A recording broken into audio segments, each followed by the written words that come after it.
하버드 교수의 아시아 예언 분석으로 전 세계가 충격에 빠졌습니다. 한 스님의 오래된 예언이 하나씩 들어맞자 뒤늦게 폭발적인 관심을 받고 있는데요. 특히 중국과 일본에 대한 예언이 점점 현실과 맞아떨어지고 있다는 소식에 반응이 뜨거워지고 있습니다. 이 예언은 중국이 내부적인 문제로 인해 여러 나라로 분열될 것이라 예언했고, 일본에 대해서는 거대한 지진으로 인해 일부가 침몰할 것이라는 충격적인 말을 남겼습니다. 당시에는 단순한 전설로 여겨졌던 이 예언들이 최근 들어 차례로 현실과 겹쳐지면서 한국에 대한 예언에 더욱 이목이 집중되고 있는데요. 도대체 어떤 내용인지 알아보겠습니다. 안녕하세요. 저는 하버드 대학교에서 AI를 전공하고 있는 석사과정 학생 소피아예요. 사실 제가 석사 연구실을 선택하면서 미쳤다는 소리를 들었거든요. 석사과정에 진학하면서 연구실 선택은 굉장히 중요한 결정이었어요. 하지만 전 후회는 없어요. 제 전공 분야에서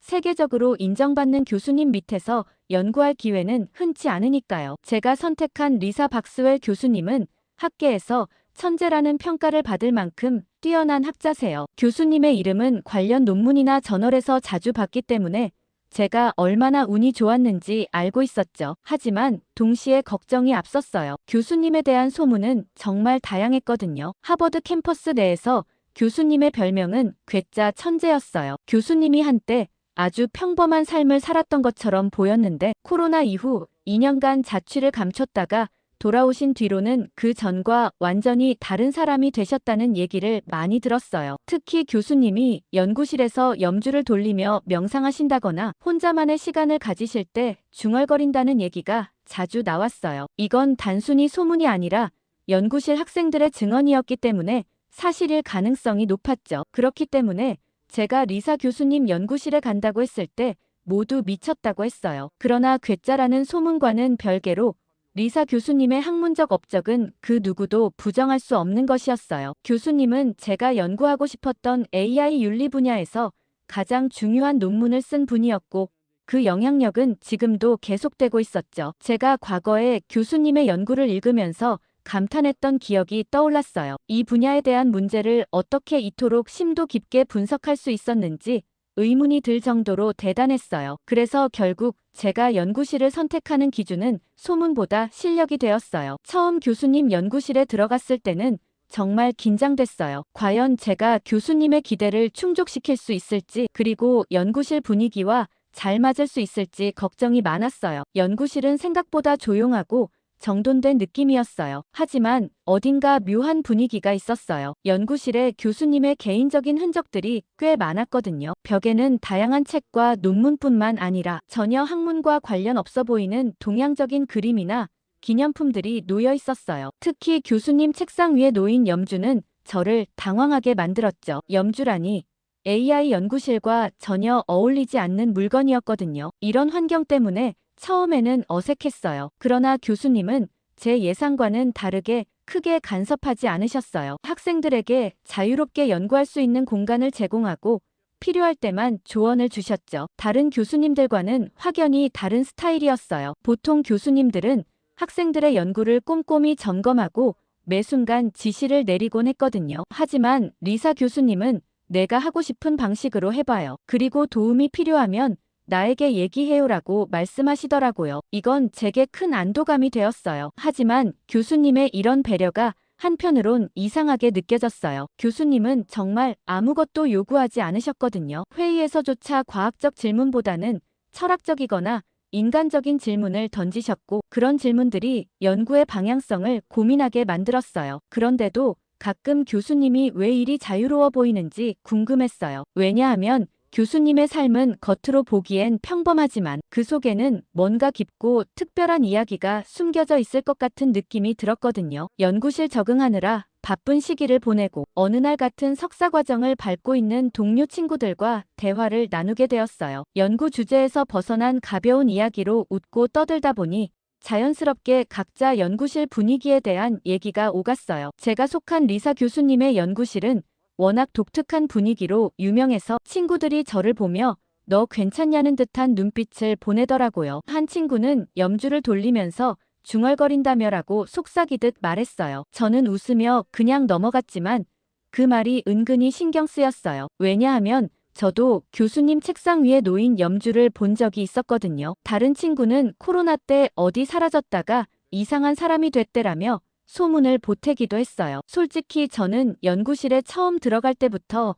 이런 소문을 많이 들었어요. 그런데도 교수님의 실력이 워낙 뛰어나니까 다들 저를 부러워하면서도 불쌍하다는 듯 위로해 주더라고요. 논문 한 편이라도 같이 쓰면 진로에 엄청난 도움 될 거야 라고 말하면서요. 그 말은 맞긴 했어요. 리사 교수님 이름이 들어간 논문이라면 학계에서 주목받지 않을 수 없거든요. 하지만 친구들의 위로를 받다 보니 제가 괴짜 교수님 밑에서 고생하고 있다는 이미지가 박히는 것 같아 조금 억울하기도 했어요. 그런데 대화는 여기서 끝나지 않았어요. 중국 출신 친구 중 한 명인 루신이 갑자기 자신의 연구실 자랑을 시작했거든요. 루신은 저와는 반대로 중국인 교수님 밑에서 연구 중이었는데 그 교수님의 연구실은 정말 어마어마한 자금력을 자랑했어요. 루시는 우리 연구실은 진짜 최고야라며 말문을 열었어요. 연구비가 너무 많아서 먹을 것도 가득하고 필요한 장비는 전부 최신식으로 갖춰져 있어. 심지어 연구 자료를 분석하는 데 필요한 고가의 데이터베이스도 마음껏 쓸 수 있어라고 덧붙이더라고요. 그러면서 저를 보며 너네 연구실은 어때?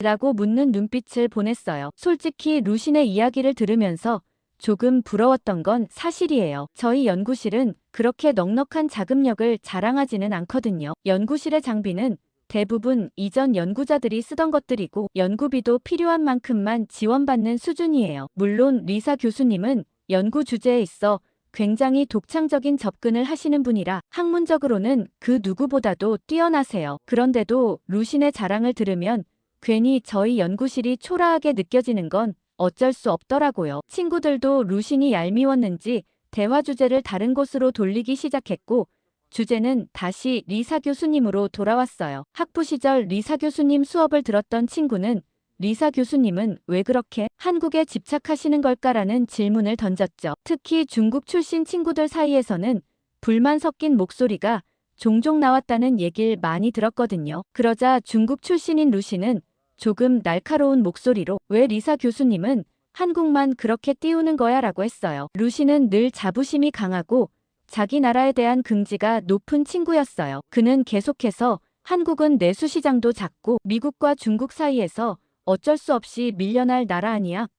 라며 한국의 한계를 지적했어요. 저는 속으로 루신의 말이 너무 극단적이라고 생각했지만 그가 워낙 단호하게 말하니 반박하기 어려웠어요. 루신은 한국에 대한 비아냥을 멈추지 않았어요. 그는 중국은 세계 최대 시장이고 기술력도 미국 못지않게 성장하고 있어. 그런데 왜 리사 교수님은 한국이 더 잘하고 있다고 생각하는지 이해가 안 되라고 말했어요. 저는 그 순간 내심 불편했지만 딱히 루신의 논리에 반박할 근거를 찾기도 어려웠어요. 그때였어요. 멀리서 리사 교수님이 다가오시는 모습이 보였어요. 교수님은 보통 조용하고 차분한 분이셨는데 혹시나 이 얘기를 듣고 어떻게 반응하시려나 걱정됐죠. 친구들 중 일부는 교수님이 가까워지는 걸 보고 순간 긴장하는 표정을 지었어요. 그러나 루시는 교수님이 다가오시는 것을 전혀 눈치채지 못한 채 계속해서 한국에 대해 비판적인 말을 이어갔어요. 그러자 리사 교수님은 우리 앞에 멈춰서서 무슨 이야기를 하고 있는 거죠? 라고 차분히 물으셨어요. 루시는 당황하지도 않고 방금 전 하던 이야기를 교수님께도 똑같이 했어요. 왜 교수님은 한국을 이렇게 높게 평가하시죠? 한국은 시장도 작고 미국이나 중국 같은 강대국 사이에서 오래 버틸 수 없는 나라 아닌가요? 라고 말했어요. 교수님은 잠시 침묵하시더니 조용한 목소리로 대답을 시작하셨어요. 한국은 단순히 내수시장 크기나 지정학적 위치로 평가할 나라가 아니에요. 그들은 제한된 자원과 어려운 환경 속에서도 놀라운 기술력과 단합력을 바탕으로 성장했죠. 전 세계가 한국의 발전을 주목하고 있어요 라고 하셨어요. 교수님의 말투는 차분했지만 그 안에는 확신이 느껴졌어요. 교수님은 이어서 중국 경제가 현재 위기 상황에 처해 있다는 사실은 외신에서 많이 보도하고 있어요. 중국 언론이 이런 사실을 숨기고 있지만 이를 무시할 수는 없죠. 지금은 다른 나라를 평가하기에 앞서 중국이 직면한 문제들을 깊이 생각해봐야 할 때가 아닐까요? 라고 말씀하셨어요. 교수님의 말에 루신의 표정이 점점 굳어갔어요. 저는 평소 루신이 워낙 자기 자랑이 심하고 남의 의견을 잘 듣지 않는 스타일이라 조금 얄밉게 느껴졌던 적이 많았어요. 그런데 교수님이 이렇게 날카롭게 그의 논리를 반박하시는 모습을 보니 내 심속이 시원하더라고요. 루시는 더 이상 할 말을 잃었고 주변 친구들도 조용히 고개를 끄덕이며 교수님의 말에 공감하는 분위기였어요. 그 상황은 저에게도 깊은 인상을 남겼어요. 리사 교수님은 단순히 한국을 좋아하는 게 아니라 한국이 가진 가능성과 저력을 학문적으로 인정하고 계셨다는 점이 분명해졌어요. 저는 교수님의 말을 들으며 한국이라는 나라에 대해 다시 생각하게 되었고, 왜 교수님께서 한국 사례를 연구하라고 강조하셨는지 조금 더 이해할 수 있었어요. 그날 이후로 저는 루신과의 대화와 교수님의 반응이 머릿속에 남아 오래도록 맴돌았어요. 한국의 AI 기술이 가진 특별함과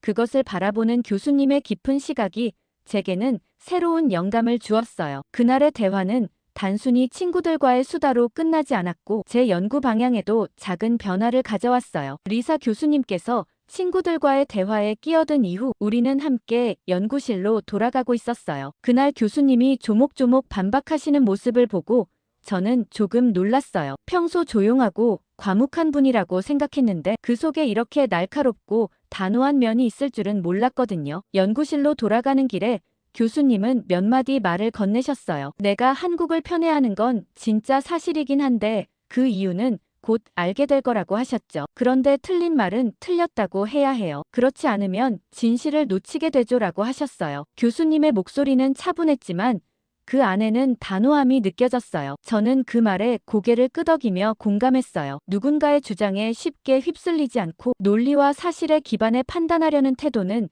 제가 학문을 하며 배워야 할 중요한 자세라는 생각이 들었어요. 그러면서 교수님은 잠시 침묵하시다가 다시 말씀을 이어가셨어요. 우리 연구실에서는 온전히 연구에만 몰두할 수 있길 바란다며 오롯이 저의 방식을 찾으면 좋겠다고 하셨죠. 다른 연구실에서는 학생들에게 세세한 지침을 주고 끊임없이 진도를 체크하는 것이 일반적이었어요. 그러나 리사 교수님은 그런 방식을 택하지 않으셨어요. 대신 스스로 방향을 설정하고 자신만의 속도로 나아가도록 도와주셨죠. 그 순간 저는 교수님이 정말 특별한 분이라는 걸 느꼈어요. 단순히 연구실의 자유로운 분위기 때문이 아니라 교수님이 그런 환경을 만들어가는 과정에서 학생들에게 신뢰를 보내신다는 점 때문이었어요. 누구나 자유를 준다고 말할 수는 있지만 그 자유가 스스로를 책임질 수 있는 신뢰에서 비롯된 것이라면 그 무게는 다르죠. 저는 그런 신뢰를 받는다는 것이 얼마나 감사한 일인지 새삼 깨달았어요. 연구실에 도착해 제자리로 돌아오면서도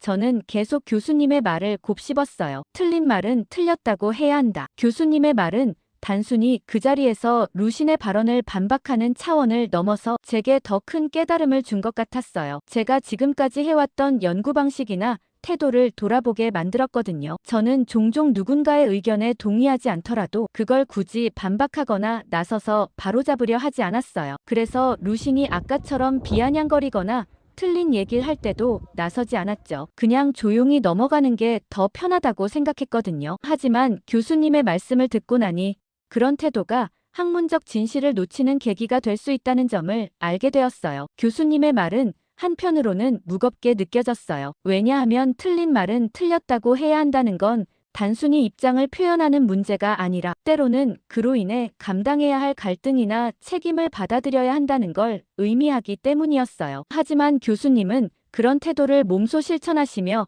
학생들에게 본보기를 보여주셨죠. 연구실로 돌아온 뒤 교수님은 곧바로 자기 자리로 가셔서 묵묵히 작업을 시작하셨어요. 저는 그런 교수님의 모습을 보며 조용히 웃었어요. 분명 괴짜라는 소문이 돌았지만 그 이면에는 따뜻한 배려와 진실에 대한 열정이 숨어 있다는 걸 알게 되었으니까요. 그리고 그날 이후 저는 교수님이 만들어주신 이 자유로운 환경이 얼마나 소중한지를 다시 한번 느꼈어요. 다른 학생들은 이런 환경을 이상하게 보기도 했어요. 하지만 저는 교수님의 방식이 정말 특별하고 또 저에게 꼭 필요한 경험이라고 생각했어요. 저는 점점 이 연구실에서 성장해가는 제 자신을 느끼기 시작했어요. 교수님이 말씀하신 연구에 몰두할 수 있는 환경이라는 것이 단순한 말이 아니라는 걸 깨달았거든요. 그날 저는 연구실에서 혼자 늦게까지 남아 있었습니다. 연구가 생각처럼 풀리지 않아서 답답한 마음으로 데이터를 들여다보던 참이었어요. 시간은 점점 늦어졌고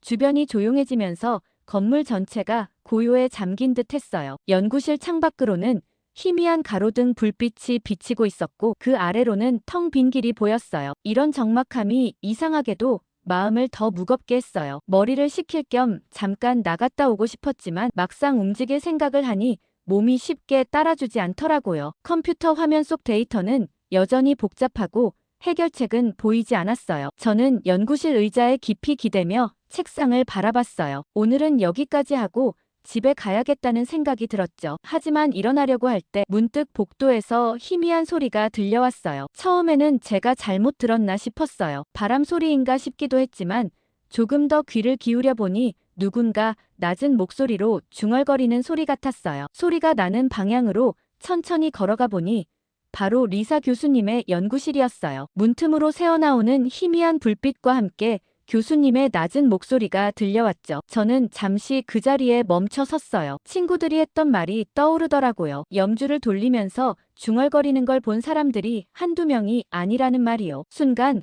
호기심과 긴장감이 동시에 밀려왔어요. 이런 상황에서 어떻게 해야 할지 고민이 되었죠. 그냥 지나칠 수도 있었지만 어쩐지 교수님의 모습을 직접 보고 싶다는 생각이 들었어요. 문 앞에서 잠시 망설이다가 조심스럽게 문을 두드렸어요. 그리곤 두드리자마자 그냥 모른 척 지나갈 걸 후회하고 말았습니다. 안에서 교수님이 들어오세요라고 말씀하시는 소리가 들렸어요. 저는 문을 열고 들어가며 교수님을 바라봤어요. 교수님은 책상에 앉아 염주를 손에 쥔 채 천천히 돌리고 계셨어요. 염주의 매듭 하나하나를 손가락으로 짚으면서 작은 소리로 무언가를 읊조리고 있었어요. 그 모습은 제가 평소에 알던 교수님과는 너무도 다른 분위기를 풍기고 있었어요. 교수님은 제가 들어오는 것을 보자 염주를 내려놓으셨고 미소를 지으셨어요. 늦게까지 연구하느라 고생이 많네요 라고 말씀하셨어요. 저는 긴장한 나머지 웃음으로 답하며 자리에 앉았어요. 원래는 모른 척 인사를 하고 그냥 가려고 했는데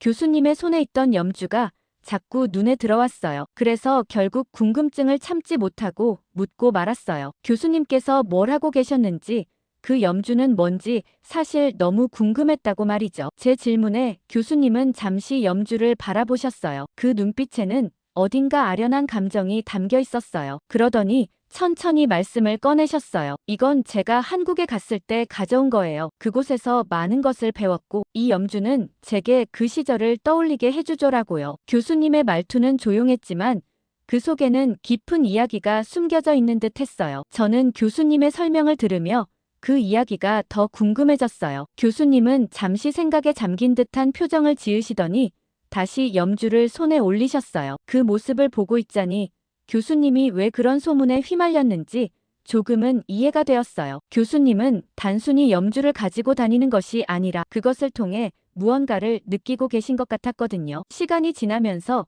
교수님은 조금씩 자신의 과거에 대해 이야기하기 시작하셨어요. 교수님의 목소리는 평소보다 한층 더 차분했고 때로는 담담하면서도 깊은 감정을 담고 있었어요. 교수님은 자신의 이야기를 시작하며 코로나 팬데믹은 제 인생을 완전히 바꿔놨어요 라고 하셨어요. 팬데믹 초기에 교수님은 여느 때와 다름없이 학문적 성취와 연구에 몰두하고 계셨대요. 그런데 코로나 예방접종을 받은 후 이상한 변화가 시작됐다고 했어요. 처음에는 아무렇지 않았는데 시간이 지나면서 한쪽 가슴이 점점 커지는 걸 느꼈다고요. 동네 병원에서는 그 어디에서도 정확한 이유를 알지 못했고 미국 전역을 돌아야 했다고 했어요. 온갖 검사를 다 받고 나서야 최종적으로 림프암 진단을 받았고 그때부터 교수님의 삶은 완전히 다른 방향으로 흘러가기 시작했어요. 암이 발견되고 나서 교수님은 가슴을 절제하는 수술을 받으셨대요. 가슴 절제는 큰 결정이었지만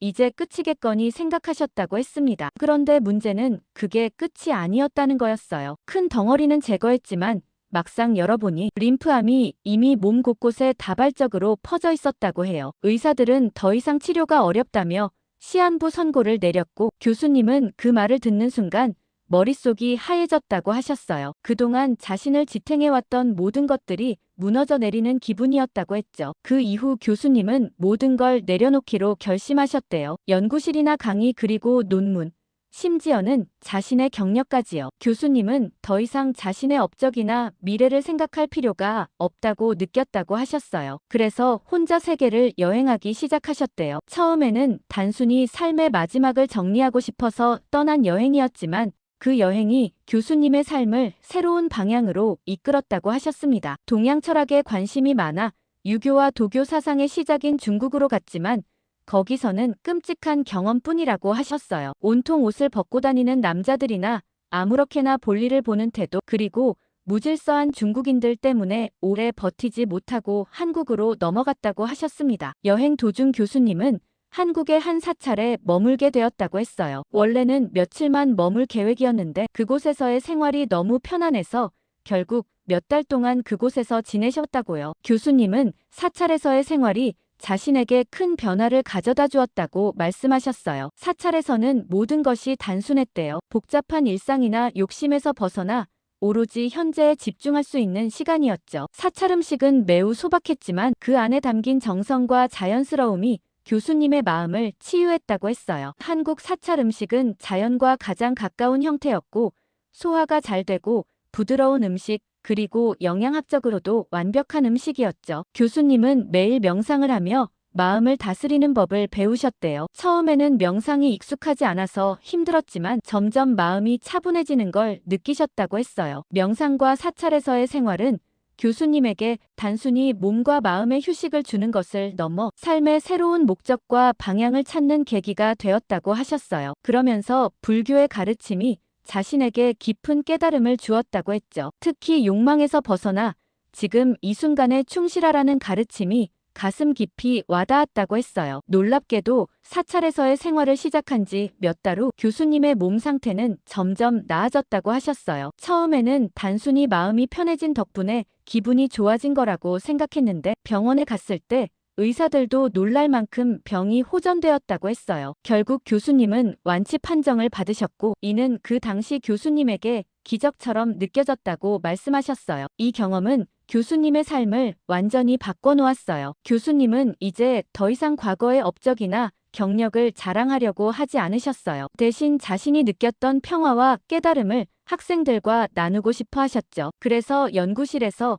학생들에게도 자유롭게 연구하고 스스로 방향을 찾아가게 하려는 방식을 택하신 거였어요. 저는 교수님의 이야기를 들으면서 그분의 삶이 단순히 연구자로서의 경력을 쌓는데 그치지 않고 더 깊고 풍부한 가치를 향해 나아가고 있다는 것을 깨달았어요. 교수님은 마지막으로 그 경험이 없었다면 저는 아마 지금처럼 살지 못했을 거예요 라고 말씀하셨어요. 저는 그 말이 너무도 진심으로 느껴졌어요. 한 사람의 삶이 이렇게나 큰 변화를 겪을 수 있다는 것이 놀랍기도 하고 감동적이기도 했어요. 그리고 교수님의 이야기를 들으며 제 자신도 삶에 대해 다시 한번 생각해 보게 되었어요. 교수님이 경험하신 기적 같은 이야기는 단순히 과거의 이야기가 아니라 지금의 교수님을 만들어준 중요한 터닝 포인트였으니까요. 교수님과의 대화는 제게 단순한 이야기를 넘어 하나의 강렬한 메시지를 남겼어요. 삶은 예기치 못한 방향으로 흘러가더라도 그 속에서 새로운 의미를 찾을 수 있다는 것을요. 저는 그날 대화를 통해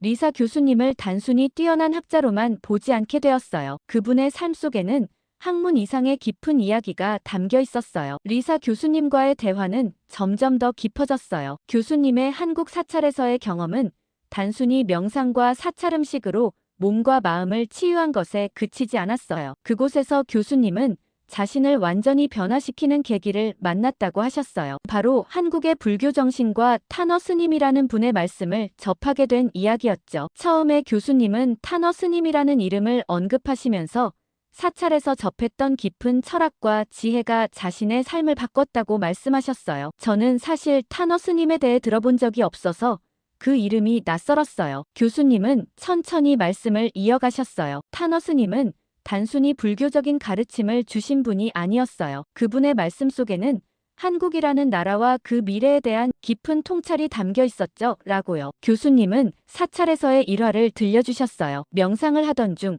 사찰의 한 구석에 자리 잡은 작은 방에 들어가게 되었다고 했어요. 그 방은 사찰에서 가장 오래된 곳 중 하나였고 그 안에는 탄어 스님의 말씀과 기록이 남아 있었다고 하셨어요. 처음에는 그저 흥미로웠다고 해요. 그러나 하나둘씩 기록을 읽어 내려가면서 그것이 단순한 예언이 아니라 심오한 메시지라는 것을 깨달았다고 하셨어요. 탄어 스님은 한국이 미래의 세계를 이끄는 중심 국가가 될 것이라고 말씀하셨대요. 그 예언은 교수님에게 너무도 인상 깊었다고 했어요. 한국은 지금도 IT 기술과 문화 콘텐츠로 주목받고 있지만 탄어 스님의 말씀은 그것을 뛰어넘는 이야기를 담고 있었어요. 스님은 한국이 단순히 기술이나 경제적 강국이 되는 것이 아니라 영적으로 성숙한 국가로 세계 질서를 이끄는 역할을 할 것이라고 하셨다고 해요. 교수님은 그 말씀을 처음 읽었을 때 충격을 받았다고 하셨어요. 어떻게 이런 예언을 남길 수 있었을까? 그리고 그 예언이